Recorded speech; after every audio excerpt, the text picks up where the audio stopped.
Hello student, आज हम करेंगे चैप्टर 2 क्लास 10 का और चैप्टर का नाम है एसिड बेसिस एंड सॉल्ट। इस चैप्टर के अंदर हम डिफरेंट कंसेप्ट के बारे में सीखेंगे, स्पेशली एसिड और बेसिस के बारे में और सॉल्ट के बारे में।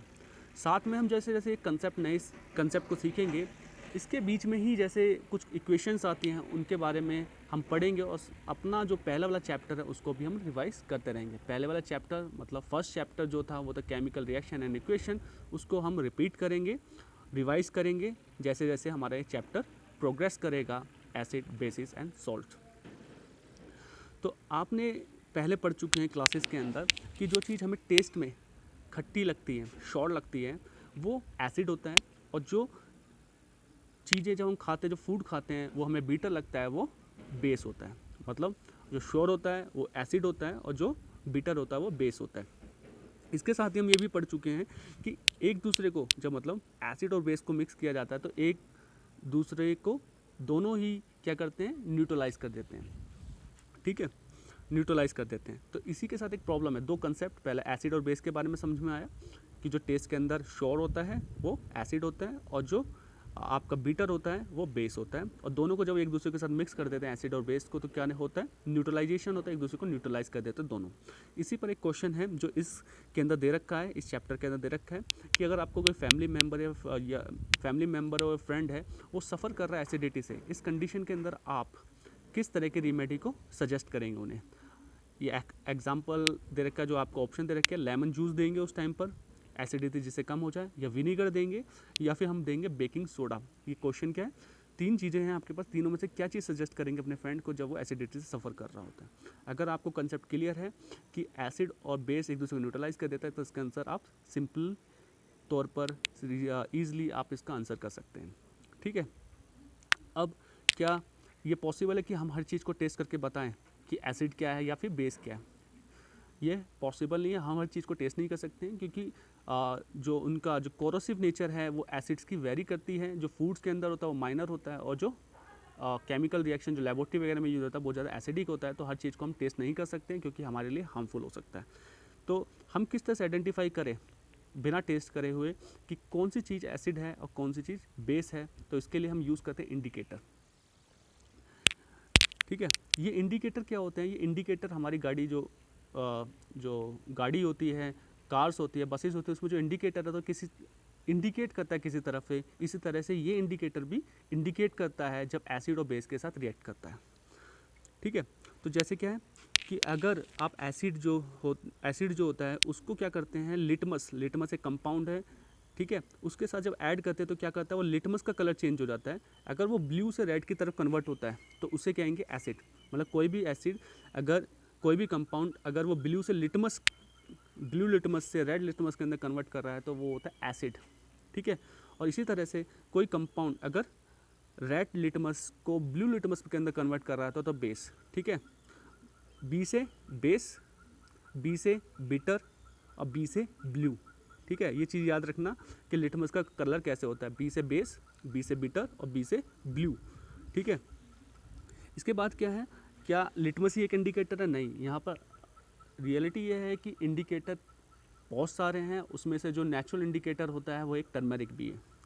टर्मेरिक, ठीक है, क्या है, टर्मेरिक एक इंडिकेटर है। जो आप हल्दी जो होती है घर में भी वो इंडिकेटर की तरह काम करता है। होता है क्या है कि आपने कभी नोटिस किया हो कि आपके शर्ट पे कभी कुछ गिर जाता है, क्या आपके शर्ट पर आपकी जो करी जो होती है जिसके अंदर हल्दी, चिकन करी या जो खाना जो होता है वो जो हल्दी से बना होता है वो गिर जाता है, और जब उसे वॉश किया जाता है तो आपको क्या पता लगता है, जैसे ही आप उसके ऊपर शॉप करते हैं तो रेडिश ब्राउन में कन्वर्ट हो जाता है।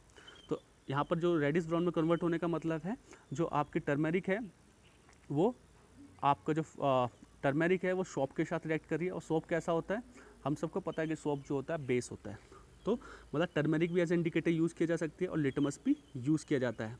ठीक है, अब समझ लेते हैं लिटमस कहाँ से आता है। लिटमस जो आता है वो आता है आपका लाइकन से। लाइकन एक स्मॉल प्लांट की तरह है और ये थैलोफाइट जो डिवीज़न है उससे बिलोंग करता है। और आपने पहले भी पढ़ चुके हैं ये थैलोफाइट क्या होते हैं। थैलोफाइट प्लांट क्लासिफिकेशन में हमने पढ़ा है कि थैलोफाइट जो एक स्मॉल साइज प्लांट होते हैं और इसके अंदर, ठीक है, स्मॉल प्लांट होते हैं। इसी प्लांट्स के अंदर से आपका लिटमस सॉल्यूशन को रिमूव किया जाता है, एक्सट्रैक्ट किया जाता है, और ये यूज़ किया जाता है एसिड और बेस को चेक करने के लिए, पता लगाने के लिए कि एसिड कौन सा है, बेस कौन सा है, और साथ में ये भी बताने के लिए कौन सा ज़्यादा एसिडिक है और कौन सा कम एसिडिक है। ठीक है, तो ये जो एसिड और बेस को जो पता लगाने वाले जो इंडिकेटर उन्हें होते हैं उन्हें क्या कहते हैं, एसिड बेस इंडिकेटर कहते हैं या सिंपली इंडिकेटर कहते हैं। और ये किस तरह का इंडिकेटर है, विजिबल, मतलब आप आंखों से देखकर पता लगा सकते हो कि ये एसिड है या बेस होता है, तो इसलिए कह सकते हैं। ठीक है, तो ये कौन सा इंडिकेटर है, एसिड बेस इंडिकेटर है, और इंडिकेटर और विजिबिलिटी के बेसिस पर होता है। ठीक है, अब इसके बारे में बाद हम पढ़ेंगे कि केमिकल प्रॉपर्टीज़ क्या है और बेसिस किसकी, एसिड और बेसिस की। तो हमारी जो लेबोरेटरीज़ होती हैं, जो बड़ी बड़ी केमिकल फैक्ट्रीज़ होती हैं, उनके अंदर कुछ एसिड और बेसिस का यूज़ किया जाता है। तो उनके कुछ नाम से जो नाम हैं, उनके कुछ नेम हैं जो यहाँ पर दिए हुए हैं, जैसे कि हाइड्रोक्लोरिक एसिड, ठीक है, sulphuric acid, nitric acid, acetic acid, sodium hydroxide, calcium hydroxide, potassium hydroxide and magnesium hydroxide, और साथ में अमोनियम हाइड्रोक्साइड। तो इन नामों में से देखकर आपको कुछ पता लग रहा होगा, कुछ नेम के पीछे एंड में जो होता है वो क्या लग रहा है, एसिड लग रहा है, तो वो सारे के सारे एसिड हैं, और कुछ के नाम के पीछे जो हाइड्रोक्साइड लगा हुआ है वो सारे के सारे बेस हैं। मतलब जहाँ पर एसिड लगा है वो सारे एसिड हैं, नेमिंग जब की गई इनकी, तो एसिड के पीछे एसिड लगाया जाए, और हाइड्रोक्साइड जिसके पीछे लगा हुआ है वो बेसिस के बारे में होता है। ठीक है, तो हाइड्रोक्साइड जहाँ पर आ रहा है वो बेसिस है, और हाइड्रोक्साइड मतलब OH। ठीक है, और लेकिन क्या सिर्फ एक ही तरह के इंडिकेटर होता है जहाँ पर हम देख के बता सकते हैं, या रिएक्शन जब होती है और रिएक्शन के अंदर जो चेंजेस होता है चीज़ों के अंदर, उसको देख के हम बता सकते हैं कि एसिड क्या है, बेस क्या है, या दूसरे तरह के भी इंडिकेटर होते हैं। ऑफ कोर्स यहाँ पर दूसरे तरह के इंडिकेटर भी होते हैं जो ऑल्फैक्ट इंडिकेटर होते हैं। जब एसिड इस तरह के इंडिकेटर के साथ रिएक्ट करता है तो उनकी स्मेल के अंदर चेंजेस हो जाता है, और इस स्मेल के अंदर चेंजेस होने के बाद हम बता सकते हैं कि एसिड क्या है, बेस क्या है। इसका जो सबसे ज़्यादा जो क्लोज जो एग्जाम्पल है वो है वनीला, ऑनियन और क्लोव्स। ठीक है, ये तीन आपके जो एग्जाम्पल हैं जो किसके हैं, ऑल्फैक्टरी, मतलब ऑल्फैक्टरी मतलब कि नोस के बारे में बात कर रहा है, और नोस मतलब जो स्मेल के बारे में बात कर रहा है, ऑल्फैक्टरी इंडिकेटर। इसके अलावा जो है कैसे एसिड और बेस रिएक्ट करते हैं मेटल के बारे में। मेटल के साथ जब रिएक्ट करता है आपका एसिड, यहाँ पर जो दे रखी है इक्वेशन, एसिड प्लस में मेटल, सॉल्ट और हाइड्रोजन गैस रिलीज हो रहा है। तो एसिड जब मेटल के साथ रिएक्ट करता है तो क्या बनता है, सॉल्ट बनता है, और हाइड्रोजन गैस रिलीज हो रही है, मतलब हाइड्रोजन गैस रिलीज होती है जब भी एसिड मेटल के साथ रिएक्ट करता है। ठीक है, और इस तरह की इक्वेशन जो होती है जिसमें एसिड मेटल के साथ रिएक्ट कर रहा है, इस तरह की इक्वेशन में क्या हो रहा है, डिस्प्लेसमेंट हो रहा है, तो इसलिए क्या डिस्प्लेसमेंट रिएक्शन है जो पहले हम पढ़ चुके हैं। और साथ में एसिड और मेटल जो पूरी इक्वेशन लिखी पड़ी है वो वर्ड्स की फॉर्म में लिखी हुई है, तो इसलिए इसे कहते हैं वर्ड इक्वेशन कहते हैं। ठीक है, अब जब लेकिन हमने एसिड के बारे में पढ़ा, अब देखते हैं हमारा जो बेस है वो रिएक्ट करता है जब जिंक के साथ। तो क्या होता है, जिंक के साथ रिएक्शन करने के बाद भी हाइड्रोजन रिलीज होता है और सोडियम जिंकेट फॉर्म करता है। और ये जो इक्वेशन लिखी पड़ी है वो केमिकल इक्वेशन है, मतलब सिंबल की फॉर्म में लिखी पड़ी है, तो केमिकल इक्वेशन जो हमने पहले पढ़ी थी।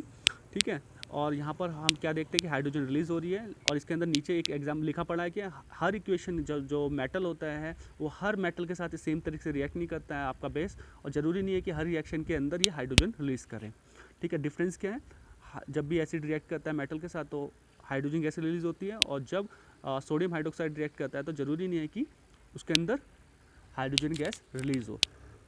ठीक है, तो हमने तीन चीज़ें क्या पढ़ी, पहले एसिड और बेस के बारे में पढ़ा, शॉर्ट टेस्ट और बीटा टेस्ट के बारे में, और दूसरा हमने पढ़ा कि इंडिकेटर क्या होते हैं, तीसरा क्या होता है ऑल्फैक्टरी इंडिकेटर क्या होता है, चौथा क्या होता है न्यूट्रलाइजेशन रिएक्शन क्या होती है।